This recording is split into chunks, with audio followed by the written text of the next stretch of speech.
चलो, तो as I said, I hope you taken reasonable break. Screen time कम था आपका. अभी फास्ट ट्रैक बाकी के performance of contract and etcetera we are checking it with speed. खाली सुनो ध्यान से, बहुत लोड मत लो. बराबर, it is all brief only.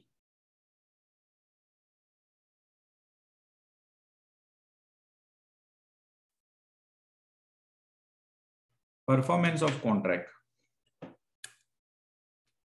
तो ये बहुत ही जॉइंट प्रोमिसर और वो सब एंगल से था, थियोरेटिकल, उतना टेक्निकल कुछ था नहीं. Performance of contract when parties to contract either perform, वो खुद परफॉर्म करें या किसी और के साथ परफॉर्म करवाएं, वो आएगा परफॉर्मेंस ऑफ कॉन्ट्रैक्ट. कोई भी करे काम होना चाहिए, उसको बोलते हैं कॉन्ट्रैक्ट टू बी परफॉर्म. दो तरह के परफॉर्मेंस होते हैं, एक एक्चुअल और एक अटेम्प्टेड. एक्चुअल यानी आपको पता है when promisor made an offer for performance to promisee and the offer has been accepted by promisee, काम कर देता है वो, उसको बोलते हैं एक्चुअल परफॉर्मेंस. अटेम्प्टेड यानी कोशिश करना. when promiser made an offer to promisee and the offer has not been accepted by the promisee, सामने वाली पार्टी ने नहीं किया, बराबर, आपको पहुंच गया, फिर उसने मना कर दिया, तो आपकी साइड से अटेम्प्टेड परफॉर्मेंस है, सामने वाली साइड से नहीं. इफेक्ट क्या होता है एक्चुअल परफॉर्मेंस में? Liability of promisor comes to an end, आपकी जिम्मेदारी खत्म. That remain nothing to be done from your side. Attempted में promisor is not responsible for non performance and he has right to claim the dam. हमारी गलती नहीं है, हम dance करने चले गए, उसने मना कर दिया, तो उसको कॉम्पनसेशन देना पड़ेगा, हमारी साइड से कोई प्रॉब्लम नहीं. Who may demand performance? Promisee पहले, या फिर उसका लीगल रिप्रेजेंटेटिव, या थर्ड पार्टी, या जॉइंट प्रोमिसी, कोई भी डिमांड कर सकता है. So who may perform the contract? Contract किसको करना है? पहले प्रोमिसर को खुद को, अगर स्पेसिफिक है तो उसी को करना पड़ेगा. जनरल है तो उसका एजेंट करेगा तो भी चलेगा. Legal representative, third person, joint promisors, किसी से भी करवा सकते हैं. लायबिलिटी ऑफ जॉइंट प्रोमिसर कैसा होता है? जनरली टू और मोर पर्सन ने जिसने जॉइंट प्रोमिस किया है, all of them are jointly liable. Okay, all of them are generally joint liable. बढ़ गई किसी एक की, तो उसके लिए जॉइंटली विद सर्वाइवर्स. एक की डेथ हो गई, यानी ए बी सी में से एक की डेथ हो गई, तो उसका legal representative small A plus B and C. Okay, after the death of last survivor, A B और सी तीनों मर गए, तो उसके बच्चों का नाम है एक्स वाई जेड. तो भाई all legal representative of original को प्रॉमिस. ठीक है, आपको याद ही होगा. Rules as to time and place of performance. देखो, अगर कहीं पे लिखा है टाइम, कहीं पे प्लेस लिखी है, तो इम्प्लाइड नहीं है, एक्सप्रेस है, उसमें झगड़ा है नहीं, जो बोला है वो करना है. लेकिन अगर कहीं पे नहीं लिखा है तो क्या होता है? That we are going to discuss. Is it okay?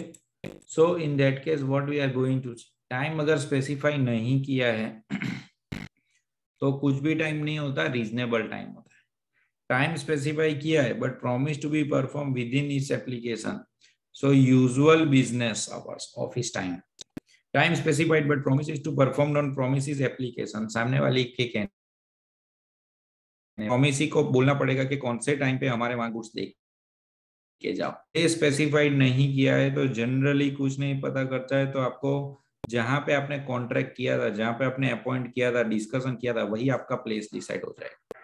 Manner of performance, the promise must be perform in a manner and the time prescribe by the promise. बोला है इस तरह से, एक्स पहले, वाई पहले, जेड बाद में, तो जो बोला है उस तरह से आपको काम करना है. ये पूरा लॉजिकल है, दिमाग यूज नहीं करने का, वो जो बोले वैसा कर देने का, कॉन्ट्रैक्ट में बोला है वैसा करने का. सर टाइम एसेंस है. अगर पार्टी ने एक्सप्रेस किया है कि हाँ टाइम एसेंस है, बराबर, तो time is considered to be essence of the contract. तो एसेंस है ऐसा समझ लेने का, अगर पहले से बोला है तो. Non performance at the specified time result into injury to party. अगर आप टाइम पे काम नहीं करते और सामने वाली पार्टी को नुकसान होता है पैसों का, तो time is considered to be essence. तो इसका मतलब टाइम एसेंस था. ओके, मान लो कि दिवाली है, उसने बोला कि भाई ये गुड्स यहाँ पे बेच देना, दिवाली में मुझे सेल करना है, और आप दिवाली बेचते हो, तो उसका कोई मतलब नहीं, उसका नुकसान हुआ, तो वहां पे हम था. Nature and necessity requires performance to be specified within time. Okay, आपका नेचर ही ऐसा था, कॉन्ट्रैक्ट ही ऐसा था जिसमें टाइम पे ही करना पड़े वैसा था, वो बीच बाद में चलेगा वैसा था ही नहीं, कोई डेडलाइन वाला काम था. तो time is considered to be essence. जैसे मान लो मैंने बोला कि गर्मी की सीजन आने वाली थी, एसी का ऑर्डर दिया, बरसात आई तब तक एसी नहीं, essence only. Consequence of noise with in, internet थोड़ा सा अनस्टेबल है, ओके ऐसा दिख रहा है स्क्रीन पे। Consequences of non-performance within specified time. Cases where time is essence and cases where time is not an essence. Non-performance time पे नहीं किया तो contract becomes voidable. अगर time essence है और आपने काम टाइम पे नहीं किया तो voidable हो जाएगा। टाइम इंपॉर्टेंट है और टाइम पे नहीं किया तो कॉन्ट्रैक्ट voidable हो जाएगा। और अगर टाइम पे नहीं किया और voidable हुआ तो promisee cannot claim compensation for any loss caused by non-performance as the agreed time, unless the time of acceptance has given a notice of promisor of his intention to claim compensation. अगर time essence है, ध्यान से सुनो, time essence है तो contract voidable है, but वो compensation कब देगा पता है? आपने उसको क्लैरिटी के साथ बोला है तो, कि देखो भाई ये टाइम पे तुम नहीं लाओगे तो मेरा नुकसान होगा, और मेरा नुकसान होगा तो मैं तुमसे इतना कॉम्पनसेशन लूंगा, तो उसको देना पड़ेगा, इन्फॉर्म करना है, सरप्राइज नहीं। When the time is not an essence, जब टाइम एसेंस नहीं है तो obviously contract is not voidable. Bottle बेचनी थी, आपने बोला था जनवरी में वाटर बॉटल दूंगा, फरवरी में आई, अब उससे मुझे कुछ ऐसा लॉस नहीं हो रहा है, स्कूल के लिए था, बच्चों को फ्री में डिस्ट्रीब्यूट करने का था, सेल भी नहीं करना था। तो हियर क्या कॉन्ट्रैक्ट कैंसिल होगा, डैमेजेस होंगे? नहीं। प्रॉमिस इज एंटाइटल, अगर आपको कुछ नुकसान हुआ है तो आप कॉम्पनसेशन मांग सकते हो for any loss occasion bye non performance. हुआ है तो, नहीं हुआ है तो खाली खाली नहीं मानने का। फिर आता है impossibility of contract, impossibility of performance, कब परफॉर्मेंस हो ही नहीं सकता। Contract to do an act after the contract is made becomes impossible और अनलॉफुल बाय रीजन और some event which promisor could not prevent because of void, becomes impossible और unlawful and etcetera, तो contract discharge हो जाएगा, contract खत्म हो जाएगा कोई भी रीजन से जो अपने कंट्रोल में नहीं थी। बराबर। देन सुपरवीनिंग इम्पॉसिबिलिटी, आपको पता है सुपरवीनिंग इम्पॉसिबिलिटी क्या होती है? हम नॉर्मल लैंग्वेज में गॉड्स विश बोलते हैं उसको, ओके यानी हमारी इच्छा नहीं, भगवान की इच्छा थी, अब कुछ कर नहीं पाए। Where an act has become impossible after the contract is made, the contract becomes void as it is. When an act becomes unlawful by the reason, हम लोग के सरकार ने बोल दिया आप शराब में आप डील नहीं कर सकते, लॉ बना दिया, then the contract becomes void because act becomes unlawful. When the promisor alone knows it is impossibility, okay, promisor को पता है अब ये पॉसिबल ही नहीं है, पेंटिंग का काम था और एक्सीडेंट हो गया और हाथ नहीं रहे, क्या कर सकते, कुछ नहीं, तो promisor must compensate the promise for any loss which might have suffered on account of non performance. But देखो ये हाथ नहीं रहे उसके केस में क्या होगा, ये गॉड्स विश है, उसमें कई बार आपको कॉम्पनसेशन नहीं भी मिलेगा। अगर ऐसा काम था जो आप एजेंट से करवा सकते थे, जैसे मान लो कि भाई मिस्टर एक्स की डेथ हो गई तो उसका बेटा भी सामान दे सकता है, घर का सामान, आपकी दुकान है, तो उसके लिए हम ऐसा नहीं बोल सकते इम्पॉसिबल, क्योंकि in that case you have to compensate. When the agreement is discovered to be void and where contract becomes void, the person who has received any benefit, contract cancel हो गया पर आपको कुछ एडवांस मिला था तो आपको एडवांस वापस देना पड़ेगा, you have to bound to restore, okay, और कॉम्पनसेशन देना पड़ेगा।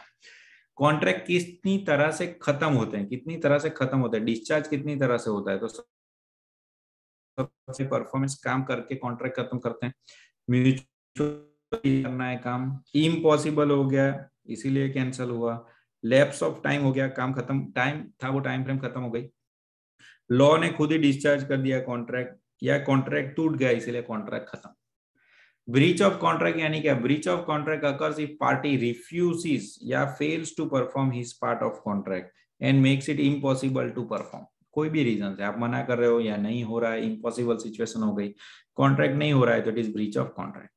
Effect of breach of contract, the aggrieved party is relieved from performing his obligation and get right to proceed against the party at fault, okay, अगर breach किया है तो आप सामने वाली पार्टी पे केस कर सकते हो कि भाई तुम्हारी वजह से मेरा ये नुकसान हुआ है, और वो आप मांग सकते हो पैसे।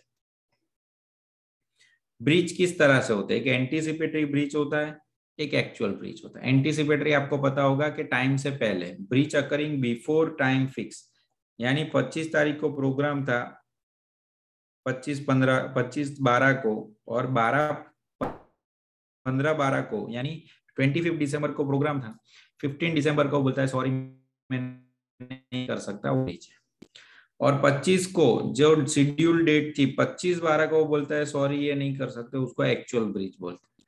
तो उसमें हम डैमेजेस मांग सकते हैं। एक ऑर्डिनरी डैमेज होता है, मार्केट प्राइस और कॉन्ट्रैक्ट प्राइस का डिफरेंस। स्पेशल डैमेजेस यानी कुछ ज्यादा, ये आपको तभी मिलता है जब आपने एडवांस में इन्फॉर्म किया हो कि ये भी मेरा नुकसान होगा।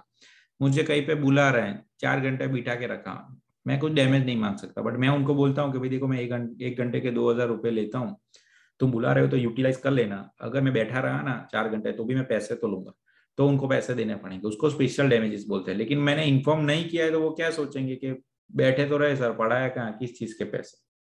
तो स्पेशल डैमेजेस तभी मिलते हैं जब आपने पहले से इन्फॉर्म किया। विंडिक्टिव डैमेजेस, एक्सप्लेनेटरी डैमेजेस यानी heavy damages, okay, specific reason है, मेंटल आपका प्रॉब्लम हुआ है, रेपुटेशन लॉस हुआ है, आपका चेक डिसऑनर हुआ है, एक्सेट्रा। नॉमिनल डैमेजेस डिसिप्लिन के दिए 10 रुपए, 100 रुपए, 50 रुपए हेलमेट के लिए। डिटोरिएशन जिसकी वजह से डिले हुई, लेट हो गया, उसकी वजह से गुड्स बिगड़ गए। प्री फिक्स डैमेजेस या लिक्विडेटेड डैमेजेस, जॉब छोड़ के जाओगे आप 1 साल के अंदर तो अपने रीट्रेनिंग के लिए, that is pre fix damages. Remedies क्या अवेलेबल है सर अगर ऐसा कुछ हुआ तो? आप रेसेशन करो कॉन्ट्रैक्ट का, रिसेशन यानी याद रखने का cancellation. Suit upon quantum meruit as much as done, जितना काम किया उतने पैसे तो दो, पार्शियल पैसे दो। या फिर स्पेसिफिक परफॉर्मेंस का ये नहीं। या फिर injunction, injunction is like stay order, जहां पे भी हो वहां पे रुक जाओ, फिर क्लैरिटी करते हैं। ओके, ये रेमेडीज अवेलेबल है। Relevant case, very landmark judgment of Headley versus Baxendale, if you can remember the name। याद होगा कि भाई यहाँ पे क्रैंकशैफ्ट नाम की एक चीज थी, फ्लोर मिल में टूट गई थी, उसकी वजह से लॉस हो गया था। कंपनी ने किसी पार्टी को बोला कि भाई तुम इसको रिपेयर कर दो, वो धीरे धीरे कर रहा है, 5-6 दिन उसने कर दिया। तो अब कंपनी ने केस क्या किया कि डैमेज जो है वो तो दो, लेकिन तुम्हारी वजह से 5 दिन फैक्ट्री बंद रही। मान लो 1 दिन का फैक्ट्री का 10,000 का लॉस था, प्रॉफिट था जो आपकी वजह से नहीं हुआ, तो 5 दिन का 50,000 दो। तो ये तो कौन सा डैमेजेस हो गया डियर फ्रेंड? स्पेशल डैमेजेस हो गया। ऑर्डिनरी डैमेजेस वो दे सकता है, बट आप ऐसा डैमेज मांगोगे कि तुम्हारी वजह से मिल बंद रही और उसकी वजह से तुम्हें 5 दिन का लॉस देना पड़ेगा, बराबर। लॉस क्या मांग रहे हो आप? लॉस ऑफ प्रॉफिट मांग रहे हो। लॉस ऑफ प्रॉफिट यानी ये काम होता तो सेल होता, सेल होता तो प्रॉफिट होता, तुमने ठीक से काम नहीं किया तो सेल नहीं हुआ, प्रोडक्शन नहीं हुआ, इसीलिए लॉस ऑफ प्रॉफिट तुम दो। तो क्या बोलेगी कोर्ट? कि court held that it was entitled only for ordinary damages मिल सकते हैं और कुछ नहीं मिल सकता, and D was not liable for loss of profit. अगर आपको चाहिए तो आप जब ये क्रैंकशैफ्ट दे रहे थे तब बताने का कि देख 2 दिन में ठीक से कर, 2 दिन से लेट हुआ तो 1 दिन के 10,000 रुपए तुमसे मैं लूंगा, ऐसा पहले से बोलने का। तो सामने वाली पार्टी क्या बोलेगा? रिपेयर ही नहीं करना, तू ले जा, चल नाटक मत कर। समझ में आया कि नहीं? क्योंकि उसकी वजह से अपने क्यों फंसे। बट तुम बोलते नहीं और बाद में बोलोगे ऐसा होगा ऐसा होगा, तो नहीं चलता। Because the only information given by P2D was the article to be carried was broken shaft to mill, and it was not made and known to them that it would delay result in loss of profit. वो आपने बोला नहीं था, इसीलिए आपको special damages नहीं मिलेंगे, सिर्फ ऑर्डिनरी डैमेजेस मिलेंगे। फिर गिबन्स का केस है, इतना जबरदस्त, नाम याद रखने जैसा नहीं है। A businessman whose credit has suffered because of exemplary damage, even if he has sustained no pecuniary loss। मान लो आप बिजनेसमैन हो, आपका करोड़ों का बिजनेस है और आपका 2,000 का चेक डिसऑनर हो गया और आपके बैंक में बैलेंस 5 लाख है, तो आप एग्जेम्पलरी डैमेज के लिए केस कर सकते हो बैंक पे। जिसका डिसऑनर किया उसने फेसबुक इंस्टाग्राम में फोटो रख के कर दिया अपने को, और गलती बैंक की थी, तो आप मांग सकते हो यहाँ पे exemplary damages from bank, it's bank's mistake. But dear friend, ये कब होगा? जब आपकी भी कोई इज्जत होनी चाहिए, आप भी मार्केट में फेमस होनी चाहिए। बराबर, आप स्टूडेंट हो, आपने बैंक में अकाउंट खोला, आपका चेक डिसऑनर हो गया, आप बैंक पे केस कर देते हो 1 करोड़ का, मेरी इज्जत का क्या? तो बैंक बोलेगी क्या है आपकी इज्जत? आपकी सोसाइटी में आपके आजू बाजू के 4 लोग के अलावा आपको कोई पहचानता है नहीं, और पहचानता है तो कितनी करोड़ों की इनकम है आपकी। So in that case it was held that a non trader, अगर आप बिजनेसमैन नहीं और नॉर्मल आदमी हो और अगर आप हैवी डैमेजेस मांगोगे तो नहीं मिलेगा। ओके, हैवी डैमेजेस होने चाहिए, बराबर, यानी आपका गुडविल लॉस होना चाहिए, उसके बिना आपको पैसे नहीं मिलेंगे। फिर डियर फ्रेंड्स, कैसे कॉन्ट्रैक्ट होते हैं ये सब लास्ट के चैप्टर्स में आ गए। कंटिंजेंट कॉन्ट्रैक्ट और क्वाजी कॉन्ट्रैक्ट हम देखते हैं दोनों। कंटिंजेंट कॉन्ट्रैक्ट यानी व्हाट इफ कॉन्ट्रैक्ट, मैं ऐसा बोलता हूँ, what if. Conditional contract, contingent यानी कंडीशन, उसमें साथ में कंडीशन अटैच होती है। Contingent contract is a contract to do और not to do something if some to such event happens or does not happen। मैं यहाँ एग्जांपल दिए थे, जहाज आएगा तो हम कॉन्ट्रैक्ट करेंगे, तो सिंपल, जहाज आया कि सर आया तो करो कॉन्ट्रैक्ट। रिवर्स बोला था सर जहाज डूब जाएगा तो कॉन्ट्रैक्ट करेंगे, जहाज डूब गया, नहीं सर नहीं डूबा तो नहीं करेंगे कॉन्ट्रैक्ट। कॉन्ट्रैक्ट में हमने क्या बोला था, जहाज डूबेगा तो, सर डूब गया तो करो कॉन्ट्रैक्ट। एक साल में जहाज आ जाएगा तो कॉन्ट्रैक्ट करेंगे, तो क्वेश्चन ऐसा हो जाए, एक साल में आ गया कि हाँ सर आ गया तो करो contract. So it is based on the event. आपने शर्त रखी है, और सुनो इसको अंदर डिटेल में नहीं जाना है, शर्त आपने जो रखी है वो हो गई तो कॉन्ट्रैक्ट होगा, शर्त आपने जो रखी है वो नहीं हुई तो कॉन्ट्रैक्ट नहीं होगा। As simple as that, two line concept is that, they are stretching it. Okay, so don't waste time in this. Essential of contingent contract depends upon future event. Future में अगर ये हुआ तो कॉन्ट्रैक्ट होगा, अगर ये नहीं हुआ तो कॉन्ट्रैक्ट होगा। तो जो भी आपने कंडीशन रखी है प्रीसीडेंट और सब्सिक्वेंट, वो हो रही है कि नहीं देखना है, और कुछ नहीं। कोलेटरल यानी connected, the event on which performance is made to depend, जिस पे हमने बेस रखा है कि ये जहाज आएगा कि नहीं, तो जहाज कोलेटरल इवेंट है, जहाज आएगा तो कॉन्ट्रैक्ट होगा। बट ये जो इवेंट की हम बात कर रहे हैं वो अनसर्टेन इवेंट, पता नहीं होना चाहिए। Contingent event must be uncertain and should not be mayor of will of promisor, किसी के भी कंट्रोल में नहीं होना चाहिए। फिर कंटीजेंट कॉन्ट्रैक्ट के रूल्स है कि enforcement of contingent contract on event of happening, पहले होने पे होगा। दूसरा, इवेंट ऑफ नॉट हैपनिंग, ये काम नहीं होगा तो हम कॉन्ट्रैक्ट करेंगे। कई बार फ्यूचर कॉन्डक्ट ऑफ लिविंग, ये बंदा जिएगा तो हम कॉन्ट्रैक्ट करेंगे वरना नहीं करेंगे। Upon happening of uncertain event in fix time, यानी ये जहाज एक साल में आएगा तो कॉन्ट्रैक्ट करेंगे, और ये जहाज अगर एक साल में नहीं आया फिक्स टाइम में तो हम कॉन्ट्रैक्ट करेंगे। Same concept which we have understood. और इम्पॉसिबल कॉन्ट्रैक्ट नहीं होता है तो उसका कॉन्ट्रैक्ट नहीं करेंगे। तो same thing they have explain, rule 1 rule 2, you can read it and don't invest more time, क्योंकि आप पढ़ के कंफ्यूज हो, उससे अच्छा मैंने बोला वो याद रखना है, उसने जो बोला है वो करने का। जैसे मान लो एक उठा के बताता हूँ, contract contingent upon happening of N uncertain event with in fix time. क्या लिखा, अगर एक साल में फिक्स टाइम, एक साल में ये काम हुआ, ये चीज हुई तो कॉन्ट्रैक्ट करेंगे। बस तो दे थीम है, बस खत्म। फिर वो नीचे क्वेश्चन घुमा के पूछता है केस स्टडी में कि सर ये नहीं हुआ, तो नहीं हुआ तो कॉन्ट्रैक्ट नहीं होगा, क्योंकि कॉन्ट्रैक्ट हमने क्या करा था, हैपनिंग का, नॉन हैपनिंग का नहीं। और एक साल बोला है, 1.5 साल में हुआ तो नहीं चाहेगा।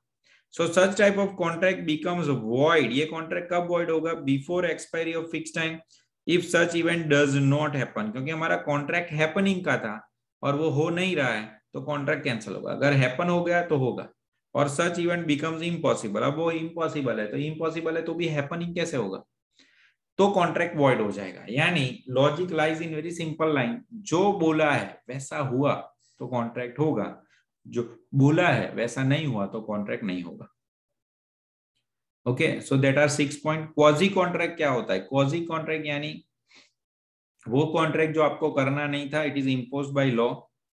ओके, रिटर्न नहीं होता, ओरल नहीं होता, ऑटोमेटिक हो जाता है, और किसी पार्टी को उसका बेनिफिट मिला इन एब्सेंस ऑफ कॉन्ट्रैक्ट, उसको क्वाजी कॉन्ट्रैक्ट बोलते हैं। It is not a written contract, is not a oral contract, is not by conduct of party, it is by obligation of law. आपको मैंने example दिया था कि भाई हम लैपटॉप लेके गए, कॉफी, लैपटॉप वहां पे भूल गए और वहां के ओनर ने लैपटॉप बेच दिया। वो फीचर्स ऑफ क्वाजी कॉन्ट्रैक्ट में क्या होता है, it is imposed by law, it is obligation of duty and not the promise आपकी। The right is always the right of money, आपका लैपटॉप आपको पूछे बिना बेच दिया तो उसके पैसे मांग सकते हो। Right is available against specific person and you can file A suit, okay, for completing the contract.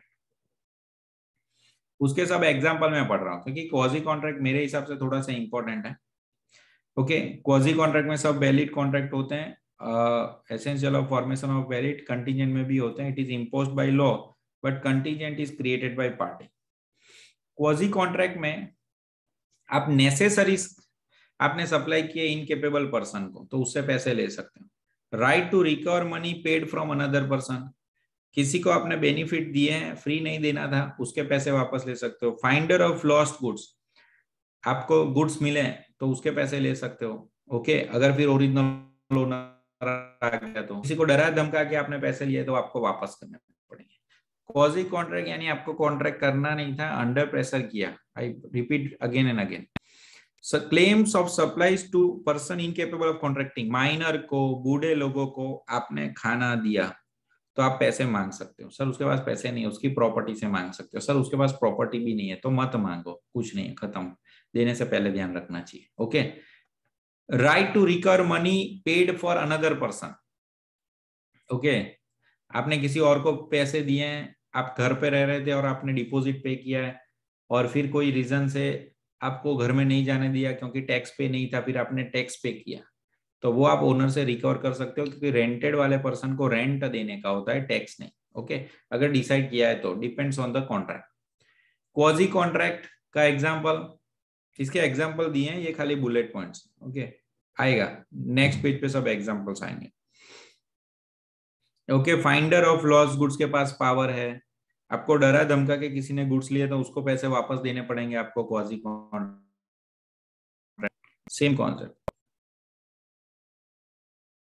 फिर ये Shyamlal versus state of UP का केस था कि गवर्नमेंट एम्प्लॉय को कंपलसरी रिटायर होने के लिए बोला, तो वो गवर्नमेंट एम्प्लॉय ने गवर्नमेंट पे केस कर दिया कि आप मुझे ऐसा कैसे बोल सकते हो, ये है वो है। तो बोला भाई ये रूल था, सबके लिए था, आपके लिए नहीं था।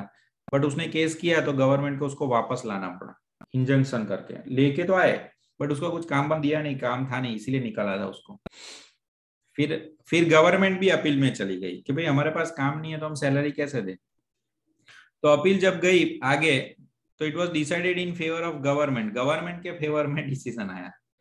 तो फिर आपने जो उसको सैलरी दी थी, वो इंजंक्शन के टाइम पे स्टे ऑर्डर में, वो वापस लेने की, S was directed to return the salary to him during the period of reinstatement, जब उसको वापस लिया था। हॉलिन का केस भी ज्यादा इंटरेस्टिंग है, आपने सुना भी होगा ये, कि एक डायमंड मिला है एच को एफ के शॉप पे, उसने हैंड ओवर किया एफ को कि भाई इसका रियल ओनर मिले तो आप ढूंढ लेना, मैं भी ढूंढ रहा हूँ। फिर सबने ढूंढा, रियल ओनर नहीं मिला, बराबर। अब जाके वो बोल रहा है कि यार वो डायमंड मुझे वापस दो, वो आपको आपको भी मिला ही था, बट आपने आगे हैंड ओवर किया था। इट वॉज हेल्ड दैट कि एफ ऐसा नहीं बोल सकता कि भाई तुम्हारा कहाँ था, ये तो तुम्हें ढूंढा था, तुम्हें मिला ना तो मैं रखूंगा, नहीं। जिसको मिला वो ओनर है, finder of lost goods. Owner मिल जाता है ओरिजिनल तो दे दो, नहीं मिलता है तो जिसको मिला है वो ओनर है। So it was held that F must return the diamond to H as it was entitled to retain the goods found against everybody except the true owner. True owner मिलता तो दे देना, लेकिन ट्रू ओनर नहीं मिला तो वो मेरा है। त्रिकम दास वर्सेस बॉम्बे म्युनिसिपल कॉर्पोरेशन का केस था, एक पार्टी टिकट के बिना घूम रही थी, उसको पकड़ा, फिर उससे बहुत हैवी कंपाउंडिंग पेनल्टी ली, बराबर, वो गलत बात है। तो shoot was decreed in his favour, वो त्रिकम दास के फेवर में आया कि भाई जो पेनल्टी होती है वो लो, हैवी पेनल्टी नहीं। जैसे मान लो आप टिकट लेके नहीं बैठे तो उसका 6 टाइम्स था 30 रुपीज, तो 30 लेने का, आपने 100 लिया है तो वो गलत, वो एग्जॉर्बिटेंट है, वो गलत बात है, ऐसा नहीं करना है। Is it okay? तो यहाँ पे सेल ऑफ गुड्स एक्ट खत्म होता है। So I want to just keep chat option open for 2-3 minutes. किसी को कुछ डाउट है तो पूछो, फिर मैं फटाफट सोगा पे लेके जाता हूँ आपको, बराबर। और आई विल ड्रिंक टी। आपके किसी के भी डाउट्स है तो आप टाइप कर सकते हो, टाइमिंग। क्वेश्चन है खुश का, खुश या खुशहाल, आई डोंट नो। डाउट सब कॉमन में पूछो डियर स्टूडेंट्स, तो किसी को पता चले कि भाई ये डाउट्स थे।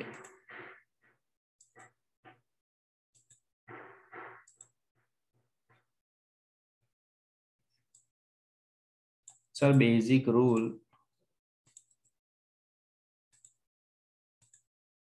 I am pasting.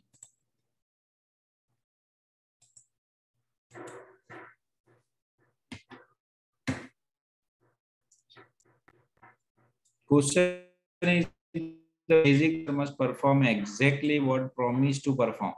Correct. Explain stating the obligation of parties to contract. ये क्वेश्चन है खुशी का। कई बार तो आप लोगों के क्वेश्चन ही मुझे समझ में नहीं आता।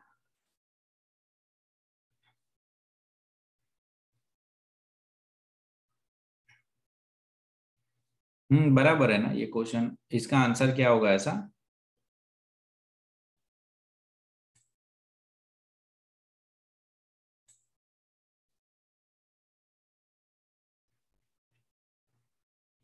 इसका आंसर ऐसा होगा कि भाई देखो आपका जो कॉन्ट्रैक्ट हुआ है, आपका कॉन्ट्रैक्ट जो हुआ है उसमें जो टर्म्स एंड कंडीशंस लिखे हैं, एक्सप्रेस जो हुआ है, so you have to follow the express contract. Okay, जो भी लिखा है वो कंटेंट जो भी होंगे वो।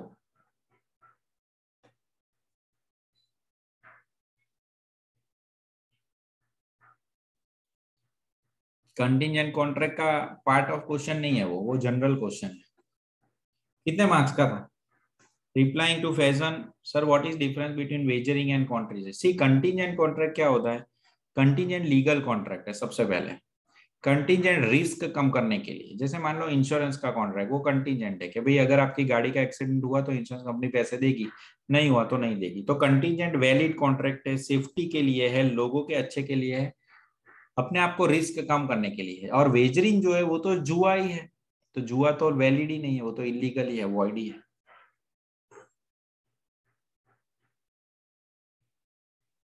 Is it okay?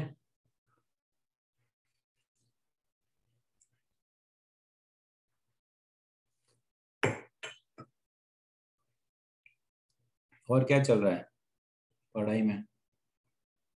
Blood pressure कितना बढ़ रहा है आपका, क्या नहीं बढ़ रहा अभी?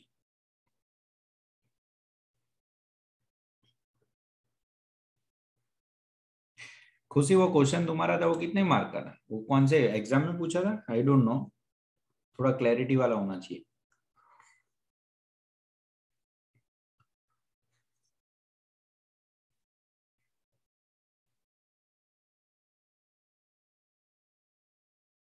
डर है ना, एग्जाम खत्म नहीं होगी तब तक रहेगा। जस्ट प्लीज स्पेशल बैच में भी ये पीडीएफ अपलोड कर देना। हाँ मैं अभी शेयर कर दूंगा, किसी को व्हाट्सएप पे चाहिए तो व्हाट्सएप पे मैं दे दूंगा, मेरे दिमाग में से निकल। हाँ मैंने बैच 1 बैच 2 में ही अपलोड किया है, सॉरी। तो those who want you, I will share it you on WhatsApp also, no issues. हाँ, कोई चिंता नहीं। सर ये लास्ट पेपर में था, तो इसका आंसर आ जाएगा खुशी, मैं बोल देता हूँ स्टाफ को, दे देंगे।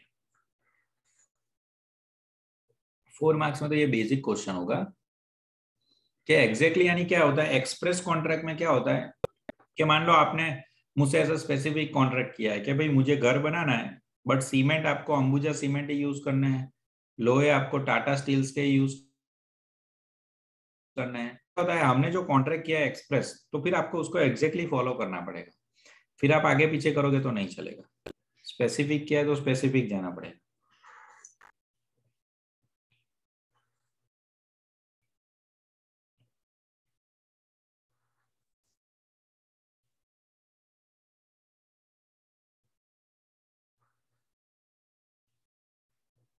Let's now will go ahead in fast track of sale of goods act के 2 यूनिट है।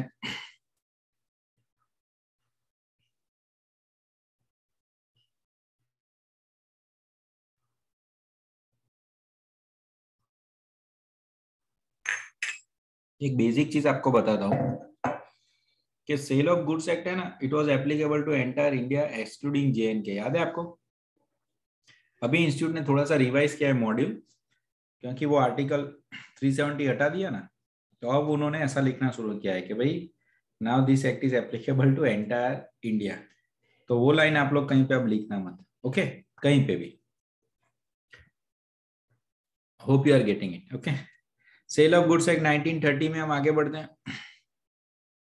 Cell of goods act is one of the specific contract related to goods. Okay, now act is amending again and again. It came into force on 1st July and now it extends to whole of India. Remember that. Okay.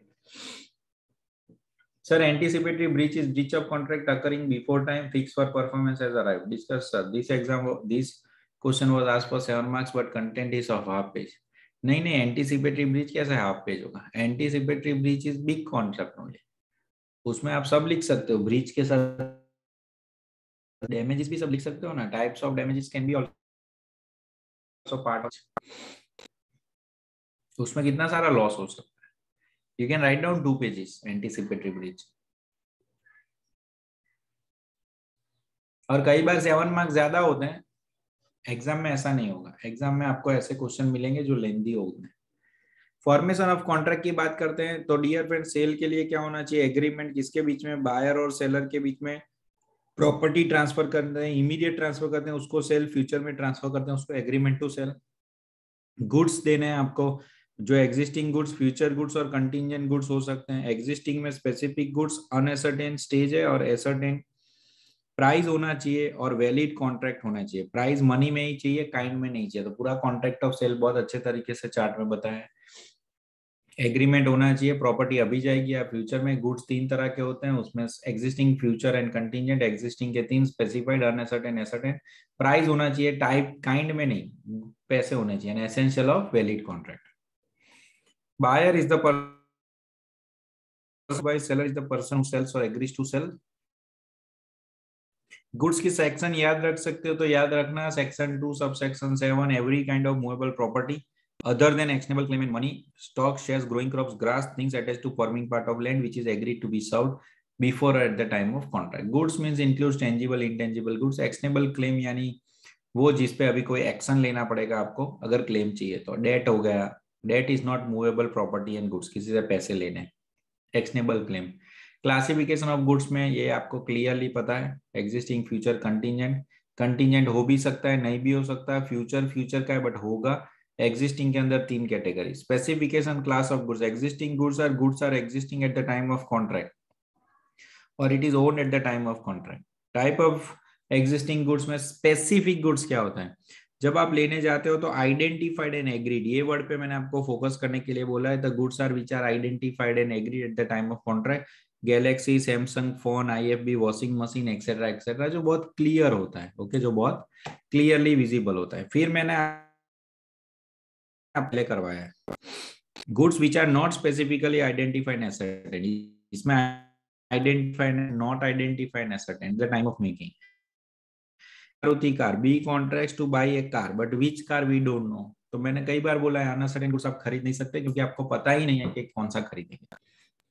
फिर उसके बाद का stage जो है वो ascertain है। Goods are identified in accordance with the agreement after the contract of sale is made. जैसे A owns 10 Maruti car, B contracts to A to buy one out of them, और फिर वो उसमें से एक खरीदता है और फिर A keeps out one car to be given to B, उसको बोलते हैं असर्टेन। बहुत सिंपल एग्जांपल दे देता था आपको, जब हम पढ़ते थे कि जब हम कपड़े लेने जाते हैं तो अपने 25 जोड़ी बाहर निकलवाए, ये शर्ट दिखाओ, ये ड्रेस दिखाओ, ये ड्रेस दिखाओ, तो वो अनअसर्टेन है। फिर उसमें से आप जब दो ड्रेस फ्रीज करते हो उसको असर्टेन स्टेज बोलते हैं। ओके, फिर फ्यूचर गुड्स और कंटिजेंट गुड्स का डिफरेंस आपको पता ही है। Future goods is to be manufacture, produce and acquired by seller after making the contract, but उसमें आपको रिस्क नहीं लगता। कंटिजेंट में acquisition of buyer to seller depends upon uncertain event. यहाँ पे अनसर्टेन इवेंट है, वो होगा कि नहीं वो हमें नहीं पता। डिलीवरी यानी क्या, voluntary transfer of possession by one person to another. तीन तरह की डिलीवरी है। एक होता है एक्चुअल डिलीवरी यानी गुड्स वहां पे फिजिकली जाकर एक्चुअल डिलीवरी बोलते हैं। एक होता है सिंबॉलिक डिलीवरी, बहुत हैवी होता है तो हम कोई टोकन देते हैं, जैसे चाबी दी वेयर हाउस की या कार की। और कंस्ट्रक्टिव डिलीवरी यानी वो डिलीवरी है नहीं, वो खाली एक्नॉलेजमेंट है, हम उसको इन्फॉर्म कर रहे हैं कि भाई मैं आपको गुड्स देने वाला हूँ। So without any change in the physical movement, वो वहां पे ही है। यू आर गिविंग कस्टडी और actual possession of the thing. So a warehouse man holding goods of A agrees to hold them for B. एक ही जगह हम गुड्स बी के लिए रख रहे हैं, उसको हम कंस्ट्रक्टिव डिलीवरी बोलते हैं। वो मैंने आपको बोला था, वो ध्यान रखना है। Document of title of goods क्या होता है, वो इतना स्ट्रॉन्ग डॉक्यूमेंट है कि आप किसी को दोगे तो उससे ओनरशिप ट्रांसफर हो जाती है। Document of title prove that possession is control of goods. Authorise आप किसी को कर सकते हो, किसी को एंडोर्स करोगे तो वो ओनरशिप ट्रांसफर हो जाएगी। जिसके पास वो डॉक्यूमेंट होगा वो ओनर हो जाएगा। और उसके एग्जाम्पल दिए हैं, bill of lading, dock warrant, warehouse keeper certificate, etcetera etcetera. Property यानी ओनरशिप इन गुड्स यानी general property and not merely a special property. Special property की बात हम नहीं करते, पूरे चैप्टर में करते हैं। प्राइस यानी money consideration, value for good आपने आपको क्या मिला, जो मॉनेटरी टर्म्स में आप कैलकुलेट कर सकते हो। कॉन्ट्रैक्ट के लिए पैसे मिलना बहुत ही जरूरी है, क्योंकि बार्टर की हम बात नहीं कर रहे। Barter is not covered, barter की बात नहीं कर रहे हैं हम। Okay, sale of goods act में बार्टर नहीं आता, barter comes in Indian contract act. Sale and agreement to sell क्या होता है, जब आप अभी ट्रांसफर करते हो, फ्यूचर में ट्रांसफर करते हो to buyer for a price, उसको सेल और एग्रीमेंट टू सेल बोलते हैं। सेल और एग्रीमेंट टू सेल में बेसिक डिफरेंस क्या है, दोनों में प्रॉपर्टी इन गुड्स जाएंगे, बट एक अभी जाएगा, एक फ्यूचर में जाएगा। When property in goods passes to buyer take place in future time subject to fulfillment of condition is agreement to sell. Agreement to sell become sale, future में वो cell ही बन जाता है। फिर डिफरेंस दिया है, difference you know very well, you can remember. एक दो इंपॉर्टेंट बोलता हूँ, सेल इज एग्जीक्यूटेड, खत्म हो गया, ये एग्जीक्यूटरी याद रखने का, जस्टिन रैम याद रखो, ये जस्टिन पर्सोनम याद रखो, बराबर, बाकी आपको याद रहेगा। Difference you done multiple time, so I am not wasting time. Contract of sale के लिए क्या होना चाहिए? दो पार्टी, पैसे, subject matter of goods, nature of contract absolute and elements आपको कंप्लीट करना है। Again difference dear friends, sale और हायर परचेज का। ओनरशिप इमीडिएटली लास्ट इंस्टॉलमेंट पे, यहाँ पे आप ओनर हो, यहाँ पे आप hirer like bailee. Risk is of seller, वहां पे सेलर का रिस्क नहीं है। रीसेल बायर कैन, और यहाँ पे हायर कैन नॉट रीसेल जब तक आप मालिक नहीं बने, बाकी नॉर्मल चीज है। सेल एंड बेलमेंट, यहाँ पे transferred from seller to buyer, यहाँ पे सिर्फ पोजीशन ट्रांसफर होती है। Return of goods not possible, यहाँ पे मस्ट रिटर्न होता है बेलर टू बेली। यहाँ पे पैसे कंपलसरी है, यहाँ पे पैसे होते हैं बट सेवा भी हो सकती है। फिर work and contract labour is fine, not important.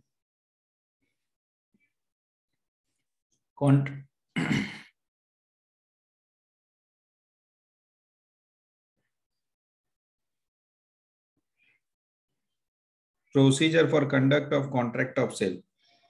Contract of sale कैसे होगा? आपने एक ऑफर दिया, उसका एक प्राइस दिया और सामने वाली पार्टी ने उसको एक्सेप्ट किया, तो हम बोल सकते हैं ये सेल होगा। डिलीवरी, एक तो इमीडिएट डिलीवरी होता है, पैसे दो, और एक पैसे और डिलीवरी इंस्टॉलमेंट में, या डिलीवरी और पेमेंट दोनों पोस्टपोन हो जाता है। हमने 5 थिंग्स देखी थी, अभी मॉड्यूल में 3 दी थी।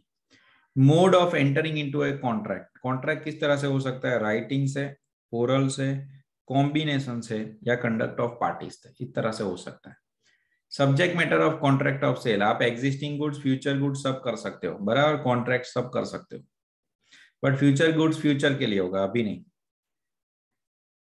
पेरिसेबल गुड्स होंगे तो गुड्स क्या हो जाएंगे? आपको पता है पेरिसेबल यानी बिगड़ गए गुड्स, तो कॉन्ट्रैक्ट क्या हो जाएगा? अवॉइड। पहले बिगड़े बाद में बिगड़े वो अलग बात है, किसकी गलती है वो इंपॉर्टेंट है। किसी की गलती नहीं है तो कॉन्ट्रैक्ट वॉइड। एक्स की गलती है तो एक्स विल कॉम्पनसेट, वाई की गलती है तो वाई विल कॉम्पनसेट।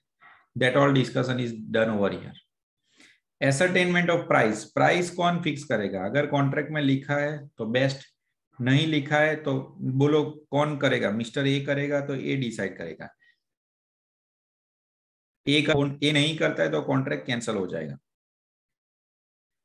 लेकिन सर हमने गुड्स थोड़े से यूज कर लिए हैं तो आपको रीजनेबल प्राइस पे करना पड़ेगा। ओके,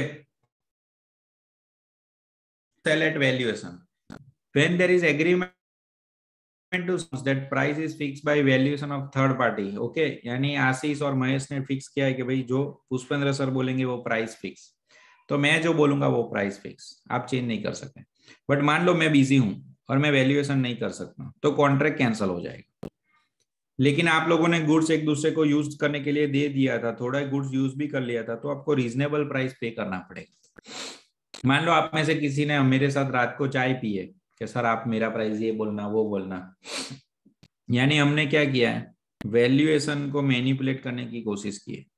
तो इसमें जिस पार्टी का नुकसान हुआ है वो केस कर सकता है। पार्टी नॉट एट फॉल्ट में maintain shoot and damage from the party in default.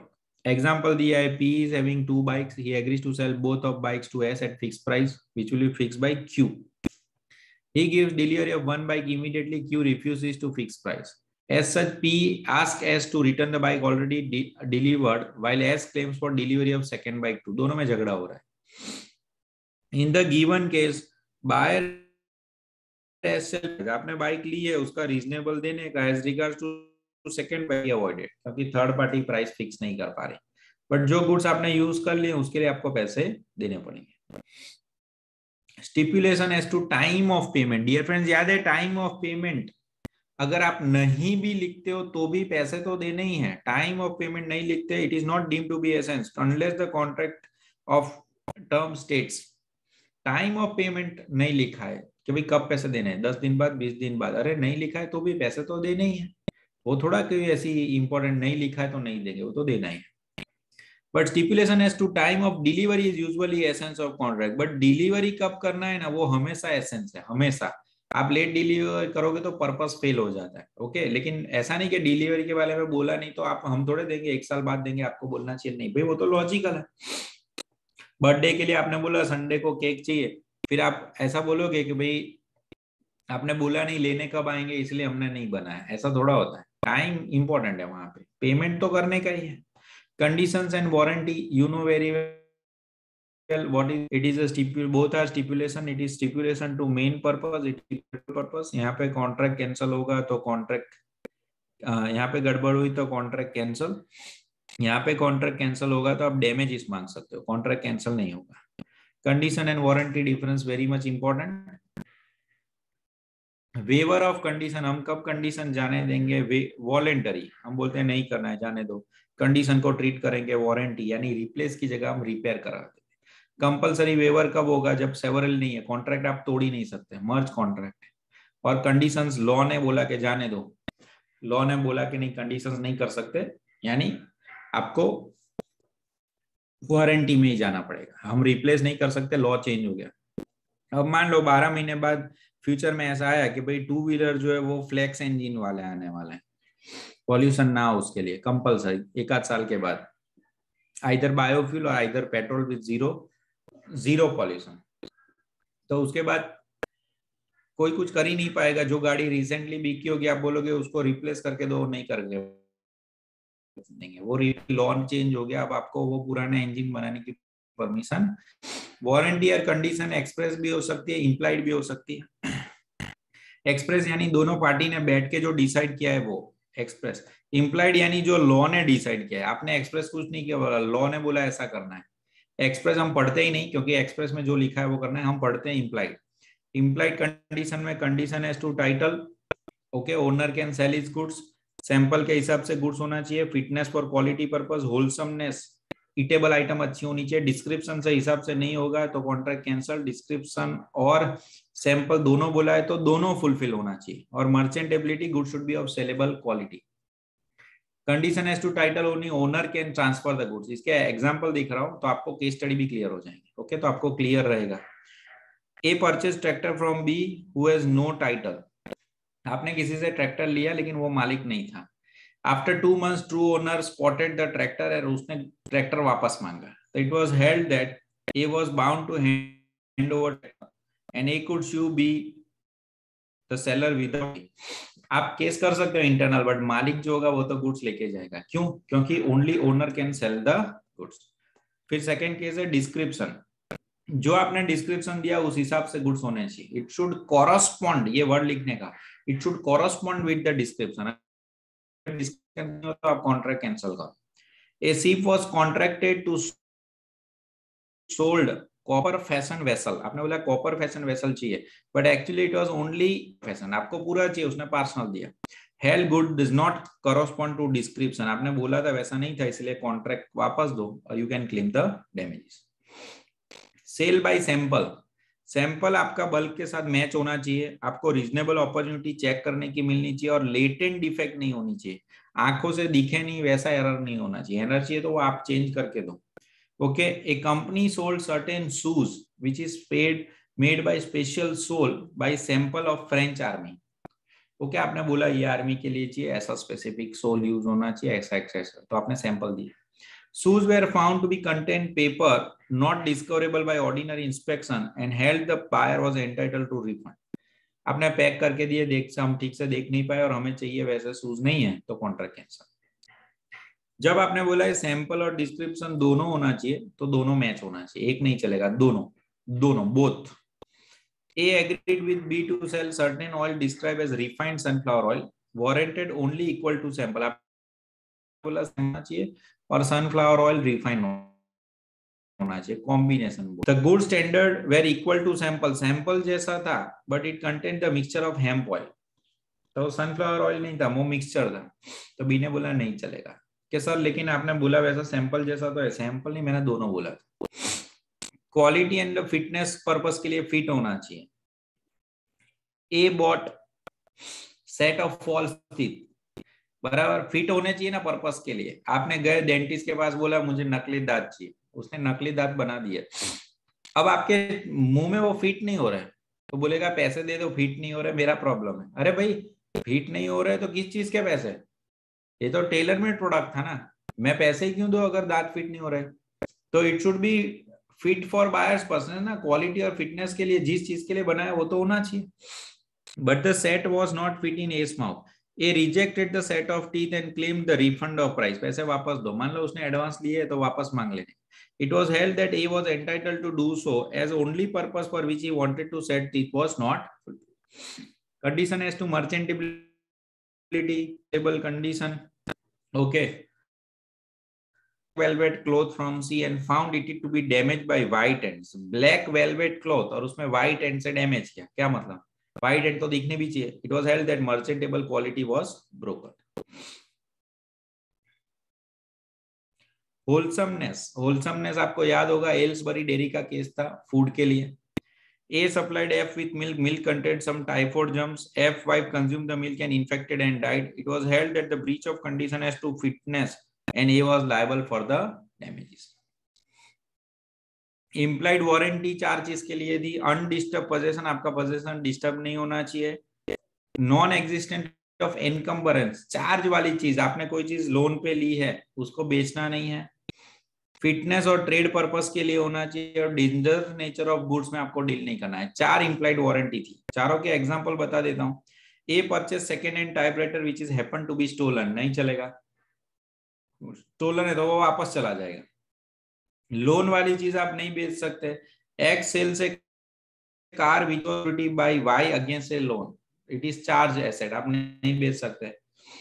Warranty as the quality and fitness for users trade, okay, आपका बिजनेस के लिए क्वालिटी और फिटनेस वाली चीज होनी चाहिए। Shares purchase from broker expected to be free from bad deliveries, हम ऐसा मान रहे थे वो टाइम पे दे देगा, बट उसने टाइम पे दिया नहीं, उसकी वजह से हमारा लॉस हो गया, तो पर्पस नहीं चलता। शेयर मार्केट के एंगल से बात की। Dangerous nature of goods, lead of disinfected powder with open with care, एक डब्बा दिया था उसको ध्यान से खोलना था, ध्यान से नहीं खोला, आपने नोटिस मारी थी और उसको आंख में पाउडर चला गया। नोटिस मारी है तो आप सेफ, नहीं मारे तो वो आप लेगा। Caveat emptor,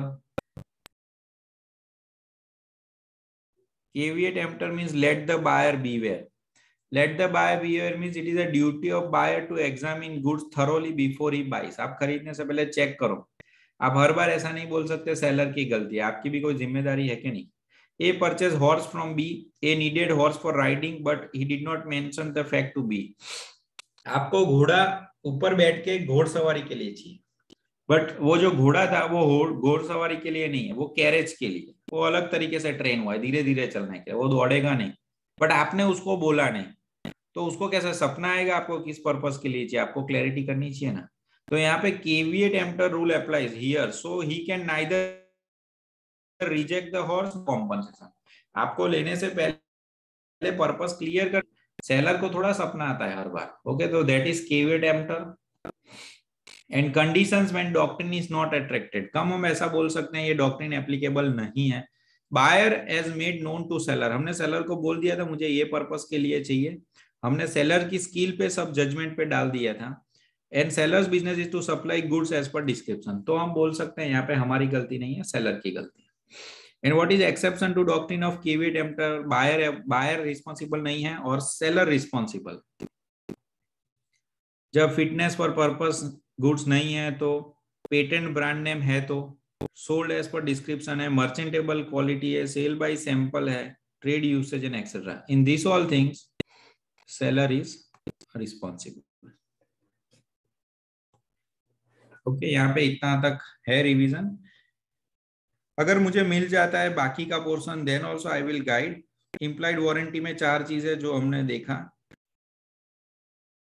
but see, don't waste too much time in finding all these things and undisturbed possession and encumbrance, नीचे आ गया वो। मैं नोट्स आपको शेयर कर देता हूँ, पढ़ते रहो, कुछ भी डाउट हो तो बताना, एक सेशन रखना हो तो भी रख लेंगे, बट टेंशन मत करो। See remember one golden thing I am telling you, CA is such an examination, okay, CA is such an examination कि जब तक आपके 4 के 4 पेपर खत्म नहीं होंगे ना, आपको एक मेंटल डर रहेगा। ये आपके कोई गुजरात बोर्ड ऐसा कुछ होने ही नहीं वाला, ये आपको रहेगा ही। आपको खाली क्या करना है, आपको अपने आप को बोलना है कि भाई मैं इंटेलिजेंट हूँ and bringing more than 50 marks is not difficult for me, तो ही आपको कॉन्फिडेंस आता है, वरना डर का माहौल तो रहेगा ही। Okay, but remember time is essence. आपको उतना तो पता चलना चाहिए। ऐसी यंग जनरेशन की सबसे बड़ी प्रॉब्लम जो मुझे लगता है ना, that is your phone usage.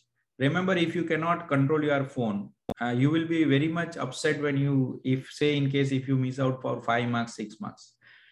अभी थोड़ा टाइम है आपके पास, ओके, जितने भी दिन है। कब है आपका एग्जाम? 12-13 को कब से स्टार्ट हो रहा है? आपके पास एक लिमिटेड टाइम स्पेन है।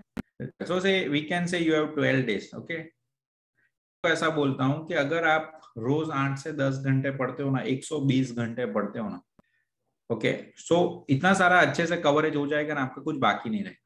But remember, you can not use phone for number of hours. आप हाथ में फोन पकड़ते हो, आधा घंटा 1 घंटा हो जाता है, फेसबुक पे गए, इंस्टा पे गए, वापस नहीं आ सकते हो, तो वो प्रॉब्लम है। तो अपने आप को 2 थप्पड़ मार लेने के बराबर, 5 मिनट से ज्यादा फोन देखा ना, तो कांच में जाके मिल्खा सिंह की तरह अपने आप को थप्पड़ मार देने, वरना मिल्खा सिंह जैसा ही होगा, बराबर। सी, कोई अब भी बड़े हो गए आप, okay, we can't say more to you, your parents will not say more to you, you have to do self discipline. And believe me, ये सेल्फ डिसिप्लिन है ना, फ्यूचर की सबसे बड़ी की है सक्सेस होने की। हमारे जमाने में डिस्ट्रैक्शन था ही नहीं, इसलिए हम तो पढ़ ले गए। अभी मुझे ऐसा लगता है, मैं जब कभी मैं फेसबुक इंस्टा पे चला जाता हूँ तो 1 घंटे तक तो मैं वापस नहीं आता। तो मैं ऐसा सोचता हूँ कि मैं तो यार पैसे कमा रहा हूँ, बराबर, मेरे पेरेंट्स को भी अभी ऐसा नहीं है कि चिंता हो मेरी, मेरे फैमिली वाले को भी नहीं है, मेरे पार्टनर्स को भी नहीं है। तो मुझे ऐसा लगता कि यार इसमें तो मैंने कितने काम कर दिए होते हैं, मेरे कितना काम बाकी। But see that realization I will get, you will not get. आपको ऐसा रियलाइजेशन होगा मेरा टाइम बिगड़ गया, मैं कितना पढ़ लेता, बट उसका उसके बाद क्या? ओके, सो मेक श्योर कि आप टाइम है ना मोबाइल में और उन सब में मत डालो। नहीं समझ में आता है, फोन स्विच ऑफ कर दो। 1-1 घंटे 2 घंटे के बाद 2 बज से 2:15 तक फिर से देख लो, फिर वापस बंद कर दो। अगर मैनेज नहीं कर सकते तो अपने आप को 2 थप्पड़ मारो। तो see again I am repeating, future में सबसे सक्सेसफुल लोग कौन होंगे पता है? टैलेंटेड नहीं होंगे। Believe me, you all are multi talented. तुम लोग है ना सबको बेच दो, तुम्हारे पास उतना दिमाग है, किसी को भी बेचना हो तो भी तुम बेच के आओ वैसे हो, लेकिन वो इतने सक्सेसफुल नहीं होंगे। ओके, वो उतने सक्सेसफुल नहीं होंगे। सक्सेसफुल वही होंगे जो डिसिप्लिन्ड होंगे, जो अपने आप पे कंट्रोल कर सकते हैं। क्या नहीं करना है उनको पता होना चाहिए, क्या करना है वो तो पूरे गांव को पता है, क्या नहीं करना है वो पता होना चाहिए। लॉ में कॉन्फिडेंस नहीं आएगा जिन लोगों को बताओ, जब तक आपने important questions learn by heart नहीं किए होंगे, शॉर्ट नोट्स आपने पक्के नहीं किए होंगे, मेजर केस स्टडीज आपको नहीं प्लेट वो मैंने जो दी है वो, तब तक कॉन्फिडेंस नहीं आएगा। कॉन्फिडेंस उसी को आएगा जिन लोगों ने इंपॉर्टेंट क्वेश्चंस 5 स्टार्स वाले कर दिए हैं, मेजर डिफरेंसेस आपने पक्के कर लिए हैं और केस स्टडी कर ली। अगर ये आपका पक्का नहीं है तो कॉन्फिडेंस नहीं आएगा। पर उससे कोई फर्क नहीं, आप पेपर लिख पाओगे। जितने अच्छे हैंडराइटिंग का बेनिफिट आप ले सकते हो लेने का, पेपर छूट ना जाए वो आपका की एरिया है। I am assuring you, if you right paper of 100 marks, आप 110, if you write down paper of 90 marks, again 100% आप पास हो जाओगे। छोड़ के आए तो गए, हाँ ऑफ कोर्स आपको आना चाहिए answer. If you are writing paper of 60 marks, I can again assure you will fail. लोग है जो लॉ का पेपर 4 पेज 5 पेज में खत्म करके आ जाते हैं और इंग्लिश लिखते हैं, वो नहीं हो सकते पास। You have to make sure you remember, English is of 40 marks, law is of 60 marks. English भी आपको अच्छा लिखना है जिसमें आपको स्कोर करना है 40 में से जितना 20 25 30 ला सकते हो, और लॉ में भी आपको 16 में से 35 40 लाना है। पेपर आप जितना छोड़ोगे ना उतना आपका रिस्क है। जितना आता है उतना परफेक्ट लिखो, नहीं आता है तो आपका कॉमन सेंस यूज करके लिखो, बट पेपर लिखना है। जो 100 मार्क्स का पेपर लिखेगा ना वो फेल नहीं होने वाला, that I can assure you. 100 marks का जो पेपर लिखेगा वो फेल नहीं होगा। यानी जिसको नहीं समझ में आता वो एक चीज पकड़ो कि कुछ भी करके अच्छे से पढ़ो और कुछ भी करके 100 मार्क्स का पेपर लिखना है, बराबर। और फेंकना ऐसा नहीं, टू द पॉइंट, थोड़ा एक्सटेंडेड वर्जन अपने वर्ड्स चलेंगे, बट लिखना है पूरा। ओके, चलो फिर कुछ भी डाउट्स हो तो पूछते रहना, मिलते हैं बाद में। Okay, take care, best of luck. जिनको वो मटेरियल चाहिए वो मुझे बताना, मैं व्हाट्सएप भेज दूंगा।